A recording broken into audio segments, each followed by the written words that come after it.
This is SpaceTime Series 24, Episode 11. Coming up on SpaceTime, how the asteroid Ryugu lost its water, NASA's SLS Moon rocket core stage fails its engine test, and work starting to accelerate on the Lunar Gateway space station. All that and more coming up on SpaceTime. Welcome to SpaceTime with Stuart Gary.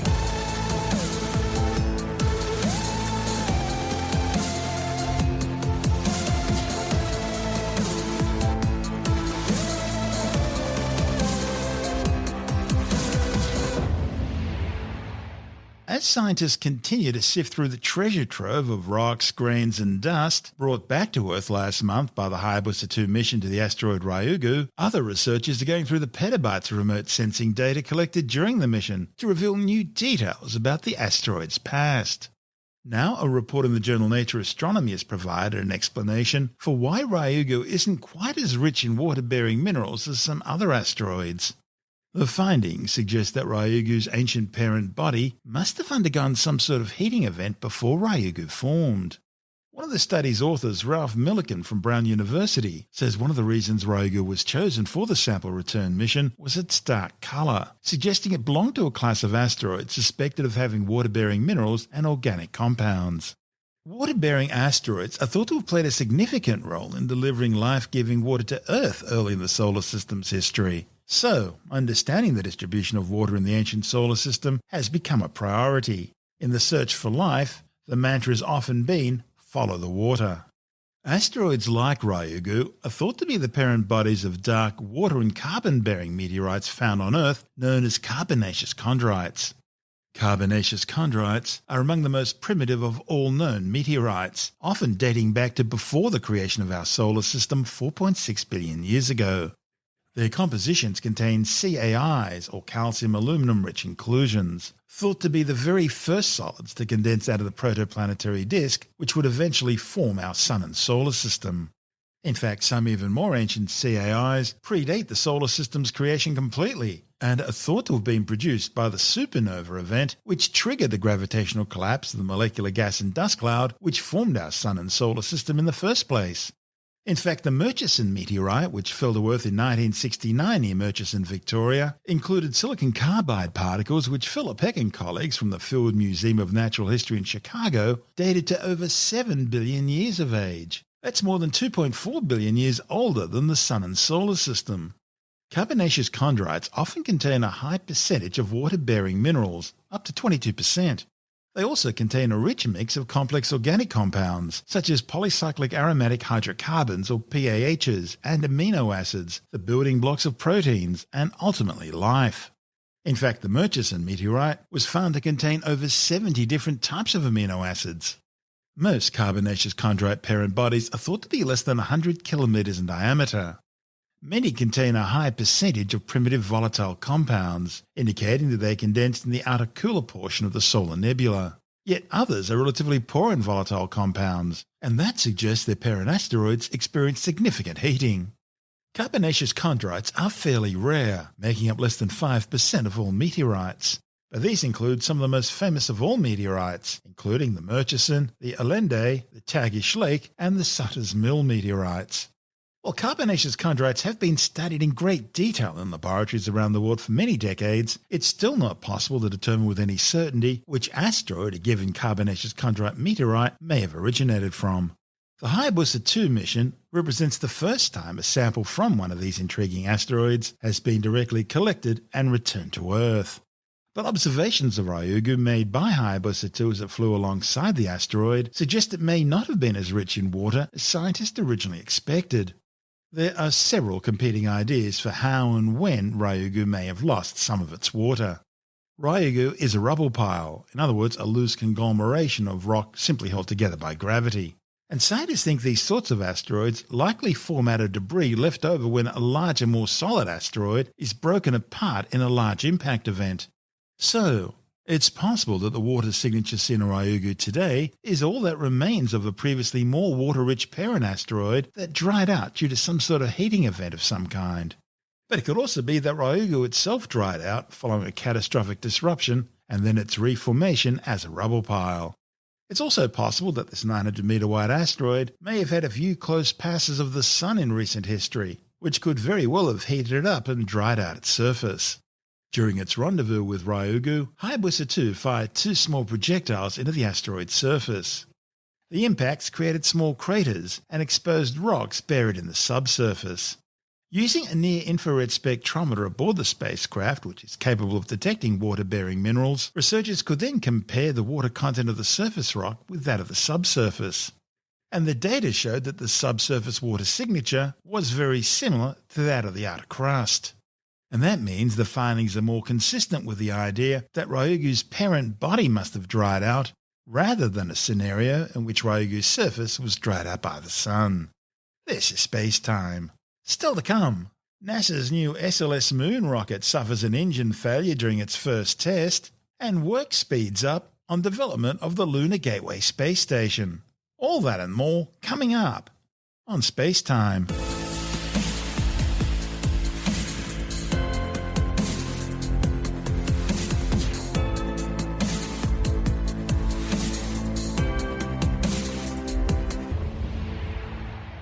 This episode of SpaceTime is brought to you by LastPass, simplifying your online life. Now, if you're anything like me, one of the biggest frustrations and time-consuming parts of going online anywhere is trying to remember and then use all those login details and passwords that you've built up over the years. And again, like me, you probably already have hundreds of them. Of course, on the other hand, you could just be like a lot of other people out there and simply use one password for everything, and that's not a particularly secure idea. But I guess it could be worse. You could be one of those people that use 1, 2, 3, 4, 5 or A, B, C, D, E, or worst of all, you could use password as your password. And with the internet getting more and more dangerous, now really is the time to do something about that. And the good news is there's a great solution out there. It's called LastPass Password Manager. And with it, suddenly all those security hassles are gone. And believe me, the relief really is unbelievable. Not to mention the time it saves you. And it's so convenient having everything stored in the one manageable dashboard. If you sign up for LastPass, you'll be joining some 25.6 million fellow users around the world and more than 70,000 businesses. Now, you've got to admit, that's a lot of trust with one of the most important aspects of online life. And the good news is all this peace of mind is really affordable. If you want, you can simply sign up for the free service and leave it at that. Or for even more features, get the premium package, which is $4.50 a month. There are family and enterprise plans available as well. Plus, LastPass works across all devices and even suggests super secure passwords for you to use. So, why not put your passwords into autopilot and reduce the stress? You can check out LastPass at spacetimewithstuartgary.com/LastPass. That way, you'll be helping to support our show. So sign up and use it for free at spacetimewithstuartgary.com/LastPass and simplify your life. And like always, you'll find the link details in the show notes and on our website. That's spacetimewithstuartgary.com/LastPass. And now, it's back to the show.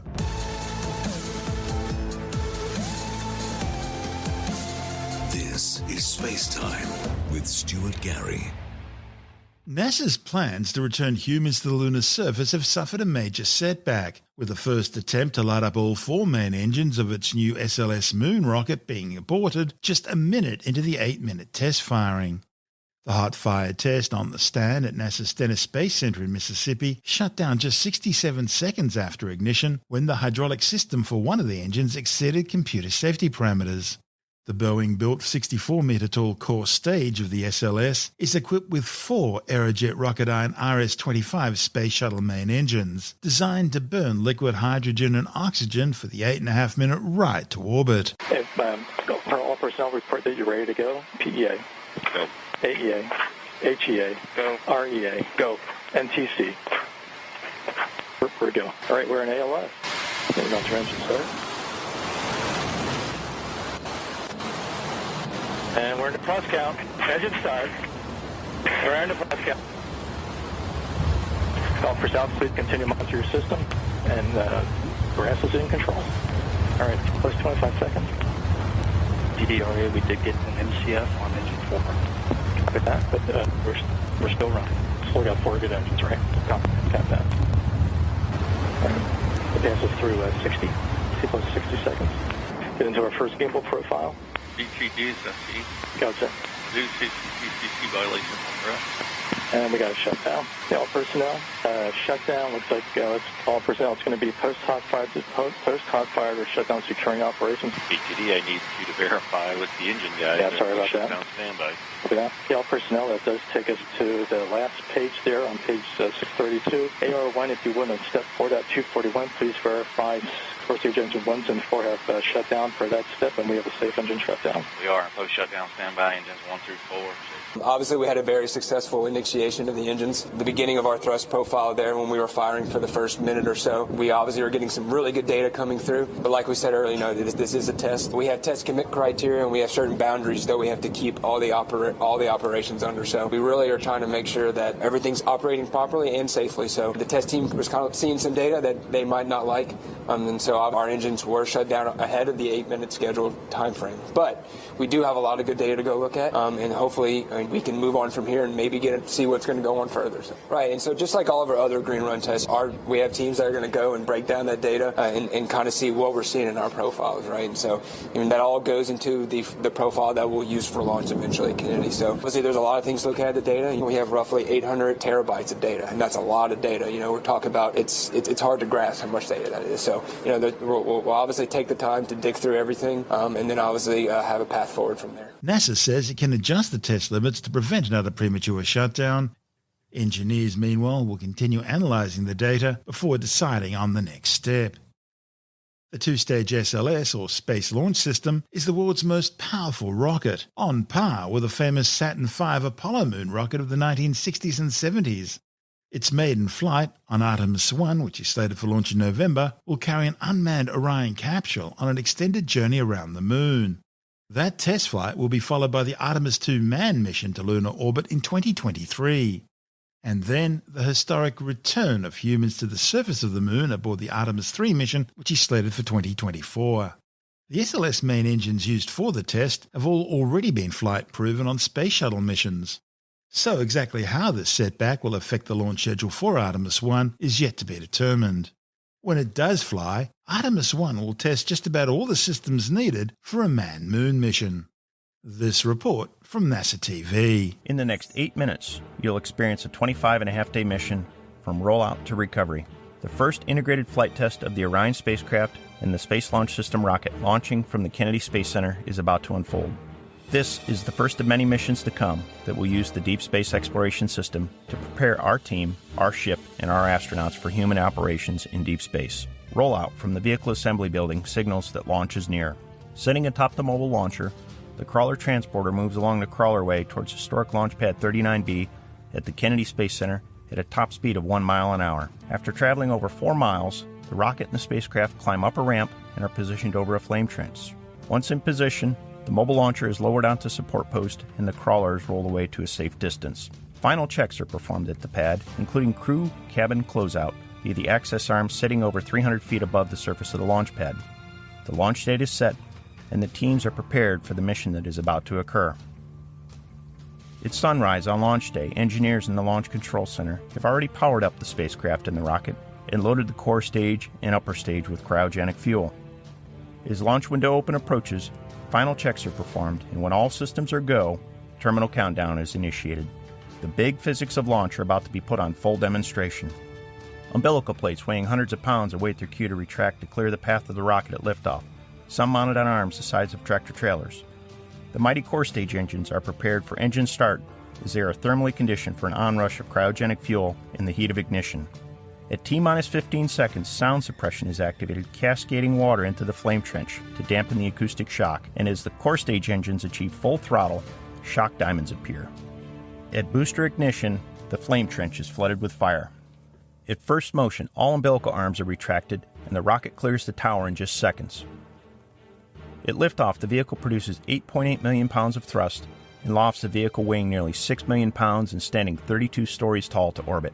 Propelled by a pair of 5-segment boosters and 4 liquid engines, the rocket achieves maximum dynamic pressure only 90 seconds into the mission, the period of greatest atmospheric force on the structure of the rocket.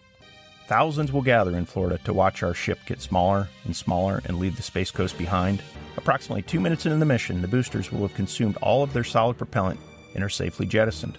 The rocket will continue on, guiding itself to orbit with magnificent precision. Just 3 minutes into the mission, the service module fairings are jettisoned to lighten the vehicle and expose Orion's solar arrays. Just 40 seconds later, the launch abort system is also jettisoned. It is no longer needed. Orion could safely abort at any time. Once at the desired velocity target, the core stage engines are shut down and the core stage separates. The interim cryo-propulsion stage with Orion will continue to orbit the Earth. Along the way, they will pass through the altitude of the International Space Station at 250 statute miles. During this first orbit, the solar arrays are deployed so that Orion no longer needs battery power. It can now produce its own power. Following solar array deployment, the arrays are positioned into a load-bearing configuration to prepare for the perigee raise maneuver. The raise maneuver will ensure an Earth orbit and use the thrust provided by the interim cryo-propulsion stage.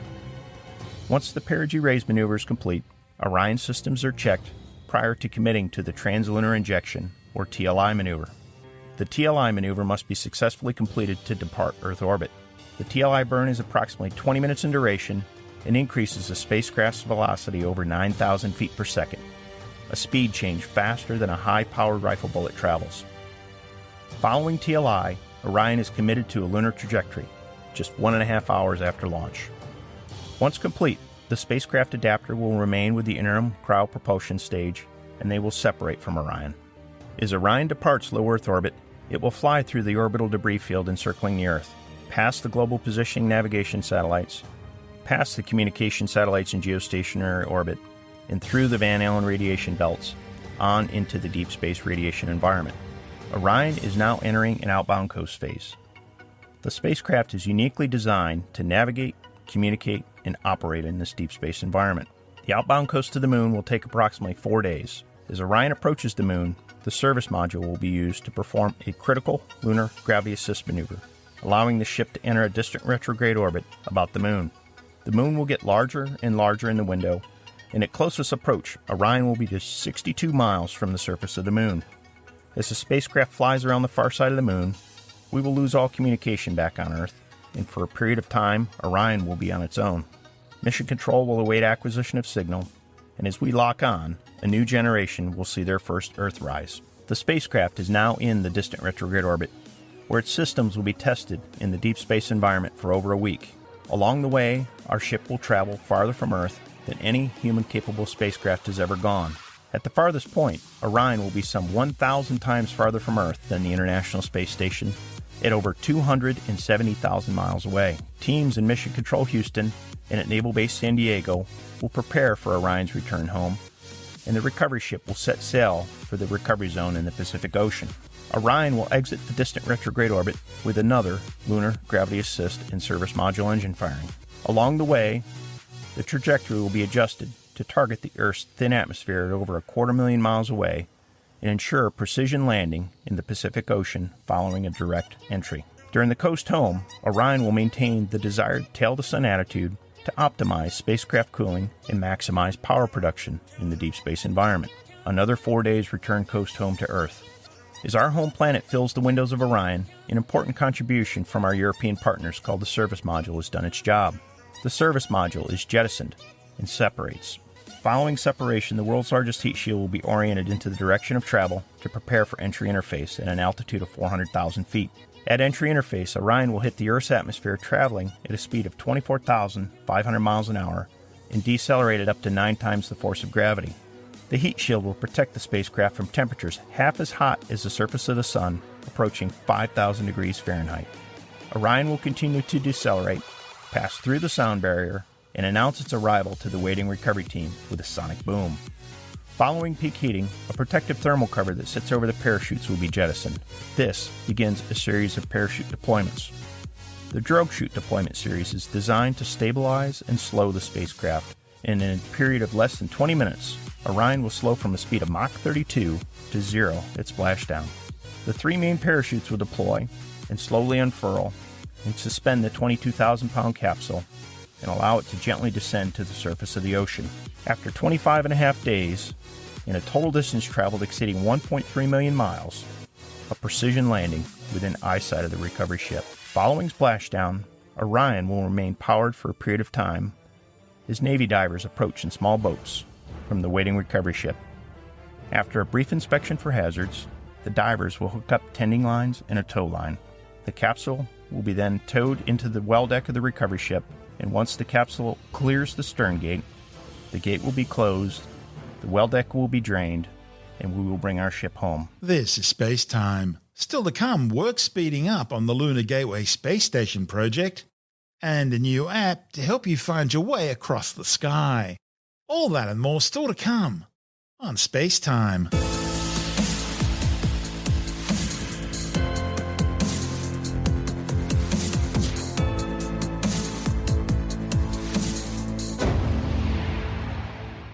The European Space Agency has signed formal contracts with Thales Alenia Space to start building the new European Esprit module for the new Lunar Gateway space station. The space station will be positioned in trans-lunar orbit between the Earth and the Moon and will act as a staging post for manned missions down to the lunar surface. The first modules will need to be in place for the Artemis I mission, slated for 2024, which will return astronauts to the lunar surface. Like the International Space Station, Gateway will be built out of separate modules constructed on Earth, and then flown up to an assembly point where they'll be attached to each other. Esprit stands for the European system providing refuelling infrastructure and telecommunications. The €296.5 million cylindrical module will have room for astronauts to work in, much like an International Space Station module. It'll include an observatory offering 360-degree views of the Moon, as well as spacecraft as they dock with the lunar outpost. Esprit will consist of two main elements: a system to provide data, voice and video communications from the Gateway space station to the Moon, and a refueling module that will provide Gateway with xenon and chemical propellants.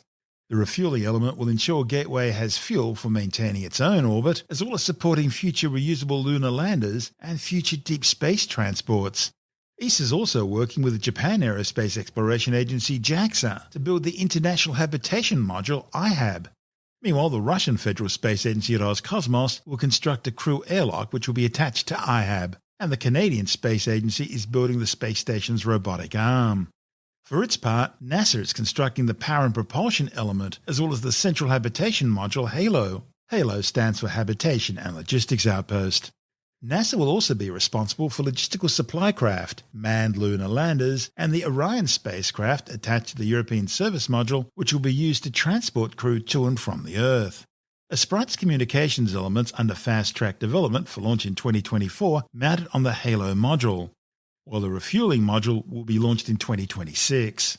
Thales Alenia Space is already responsible for more than half the volume of the International Space Station, and the new Esprit contract means the company is now working on most of the Gateway modules, including the ESA-JAXA IHAB module, and providing the primary structure for NASA's HALO module in partnership with Northrop Grumman.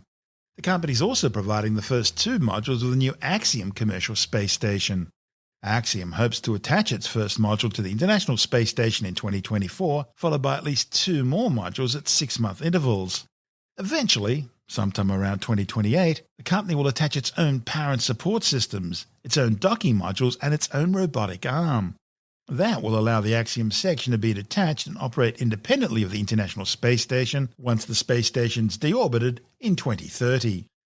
This is Space Time. Still to come. If you've got a telescope, there's a new app which will help you find your way across the sky. And later in the science report, it's been revealed most Australians will be offered the Oxford AstraZeneca vaccine for COVID-19 rather than the Pfizer-BioNTech jab. All that and much more still to come on Space Time.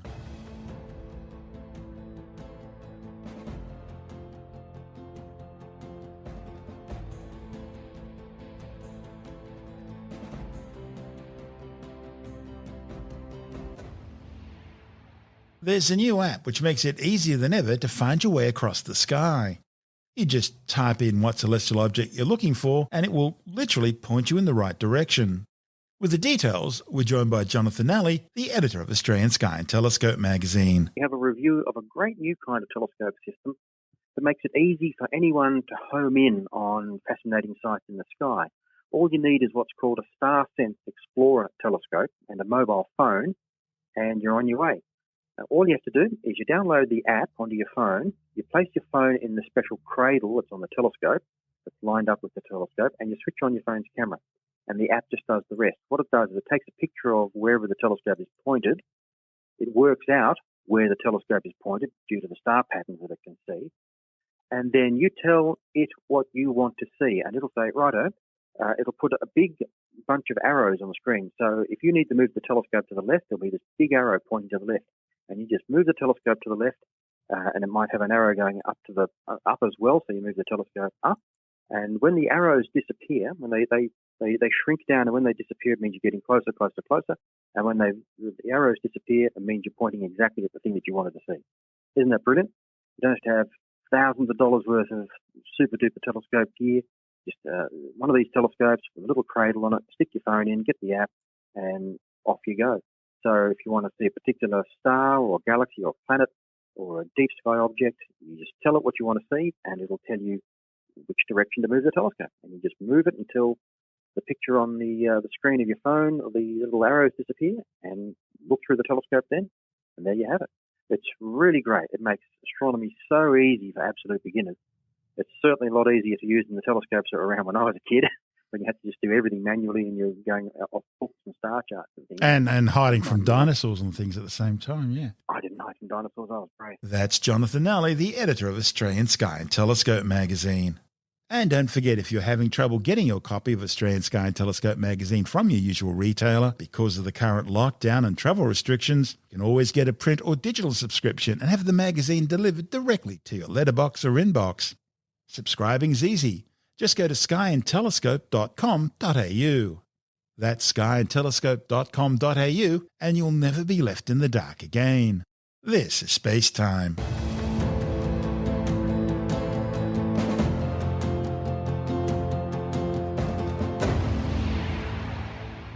And time now to take another brief look at some of the other stories making news in science this week with the Science Report. Australia's Chief Medical Officer, Professor Paul Kelly, says most Australians will be offered the Oxford AstraZeneca vaccine rather than the Pfizer-BioNTech jab. The federal government has agreements to receive 53.8 million doses of the Oxford AstraZeneca vaccine and some 10 million doses of the Pfizer shot. The two vaccines induce immunity in different ways. They both train the body's immune system to recognize and respond to a spike protein used by the SARS-CoV-2 coronavirus. The Oxford AstraZeneca vaccine is a traditional tried and tested method, using inactivated proteins from an adenovirus to provoke the immune system into mounting a response. The modified RNA Pfizer vaccine is a new approach, using synthetic proteins to get the body to produce some of the viral proteins, which then trigger the immune response. Getting the human body to produce the viral proteins itself means the mRNA vaccine reduces manufacturing processes, which means it should be easier and quicker to produce than traditional vaccines. Initial Phase 3 trials show that both types of vaccines are effective. The Pfizer vaccine having efficacy of between 93.7 and 94.5% from 2 jabs given 3 weeks apart. The Oxford AstraZeneca jab's more complicated. It's said to protect around 70% of people. But it's not that simple. It all depends on the optimal dose and timing of the Oxford shot, which remains unclear. One trial showing 62% protection from 2 full doses given 4 weeks apart, while another trial found 90% efficacy when given a low dose for the first shot and then a longer gap of up to 12 weeks before a full dose for the second shot. The other big difference is that the Pfizer vaccine needs to be stored and transported at minus 70 to 80 degrees Celsius, so it requires special equipment. That means it'll only be given out from hospital vaccination centres. On the other hand, the Oxford vaccine can be transported and stored through normal refrigeration at 4 degrees Celsius, so it'll be available through your family doctor. The 10 million doses of the Pfizer vaccine will be prioritised for frontline workers, senior citizens, and those with high-risk health conditions. The Oxford vaccine, 50 million doses of which are being made locally, will be given to the rest of the population. Australia also has an agreement for the Novavax vaccine, which is currently in Phase 3 trials. And Canberra is also part of COVAX, which is developing a number of other COVID-19 vaccines. More than 2 million people have now died, and over 100 million have now been infected by the COVID-19 pandemic, which spread globally out of its Wuhan epicenter after the Chinese government ordered local doctors to lie about the seriousness of the deadly disease. Well, if you suffer from atrial fibrillation, here's a story to make your heart flutter. A new study has found that as little as one small alcoholic drink a day could cause an increase in the risk of atrial fibrillation. Atrial fibrillation, or AFib, is an irregular, often rapid heart rate in the upper chambers of the heart that beat out of sync with the bottom chambers. The end result is turbulence, which can cause clotting, and that can cause a stroke, which can be fatal.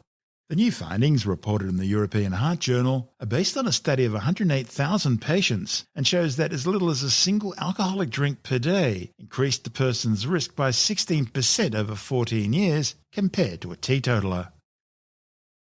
Archaeologists have discovered what may be the world's oldest cave paintings, dating back some 45,500 years. The paintings were uncovered in Indonesia's South Sulawesi during field research. A report in the journal Science Advances claims the cave paintings show a figurative depiction of a Sulawesi warty pig, a wild boar native to the island. The previously oldest dated rock art seen, around 43,900 years old, was a depiction of hybrid human-animal beings hunting Sulawesi warty pigs and dwarf bovids, discovered earlier by the same archaeological team in a nearby limestone cave. A new study has recommended getting kittens desexed before the age of 4 months rather than the 6 months previously recommended. The findings, published in the journal Scientific Reports, follows research by the University of Sydney, which found that closing the pregnancy gap between puberty and surgery could lessen the impact of unwanted litters. Around 83% of domestic cats presented to veterinarians in Australia are desexed, which is among the highest rates internationally. However, the study also found that desexing at 4 months or younger was carried out in only 21.5% of female cats, and only 59.8% of female cats had been desexed by 6 months of age, the traditional and most commonly recommended time by vets in Australia. Well, earlier this week, Alex Harovoit from ITY.com told us about some of the more exotic technology on display at this year's CES, the world's largest consumer electronics show. This year's event, which was virtual because of the COVID-19 pandemic, didn't just feature flying cars and robot servants, which the well-to-do will be checking out. It also showcased the latest versions of technology that you'll probably end up buying in the next few years, including your next TV. They had a 110-inch 4K TV, sells for $150,000. It uses micro LED technology. So that's similar to OLED TVs, where each pixel emits its own light source organically. That's what the O in OLED stands for. But micro LED guarantees a brighter light source than OLEDs can deliver, and it's meant to be at a cheaper price. Now, LG, who is the master at OLED displays, introduced a new form of OLED display this year where they're little OLED pixels. Each pixel is meant to be 20% brighter. So as one company comes up with a better way and a brighter way to deliver TV images pixel by pixel, the other company also is working on similar technology. But it just means that for the most part, this will filter down over the next 4 or 5 years into the $300-400 TVs and everybody will get them. And it wasn't just new TVs. Samsung have introduced their latest Galaxy, the S21. That was only 11 months ago. They brought out the S20. Yeah, well, look, obviously Samsung is in a big battle every year with Apple for the latest and greatest. Now, the Samsung has launched 3 new devices, the S21, the S21 Plus, and the S21 Ultra. The S21 Ultra has the best cameras, the biggest screen. It also, for the first time in an S-series device, has compatibility with the S Pen. It doesn't come with an S Pen. You have to buy one separately, or you can use the S Pen from your Note or Galaxy tablets that already came with an S Pen, and you can buy a case that has a slot to put the pen into. Obviously, Samsung has improved its processor as well. It now has a 5-nanometer processor, which is the smallest current design for processors, although Apple is supposed to come out with a 3-nanometer processor later this year. And the top-of-the-line Samsung S21 Ultra not only comes with 512 gigabytes of storage, but a whopping 16 gigabytes of RAM, which is truly incredible. I think the top-of-the-line iPhone only has 6 gigabytes of RAM, but of course Apple is very good at making its hardware and software work together so that it doesn't need more memory. But one thing that Samsung did did do was they got rid of the SD card slot, micro SD card slot, which has annoyed a lot of people who like to have 512 gig or 1 terabyte SD cards in their phones to store all their photos and videos. And also, even though Samsung mocked Apple for not including a charger with its iPhone 12 devices, Samsung with it has done the same. What about the price? Do we know the prices yet? It starts at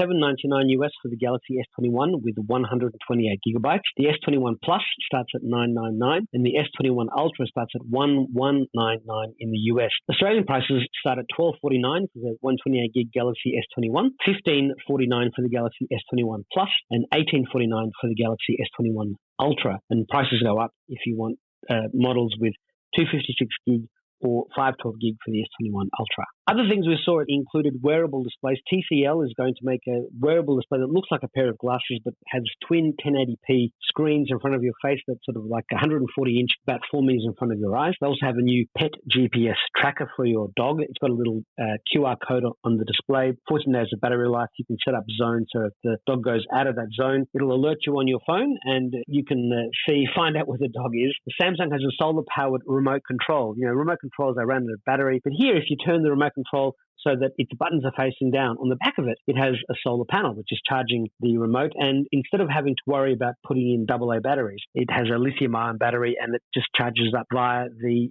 standard USB-C port that you have on most different phones. Ah, yes, but how's it going to charge anything when it's hidden under the couch cushion? Well, that's where you use your mobile phone and a Samsung app as a way to not only control your television, but also to find your remote control. We also saw dual-screen laptops at CES. Now, Asus was the first to come out with a dual-screen laptop. Intel also did this last year. They had a demo version of this. It is cool that you would have it in your laptop, and I have seen in years gone by laptops that had screens that folded out, but it does make your laptop bigger and bulkier. And if you already have an iPad or an Android tablet, it is possible to mirror or extend your screen onto those devices. So having laptops with dual screens, multiple screens, is definitely very cool. But if it adds too much weight, it's not something that it will necessarily take off. That's Alex Zaharov-Reut from ITY.com.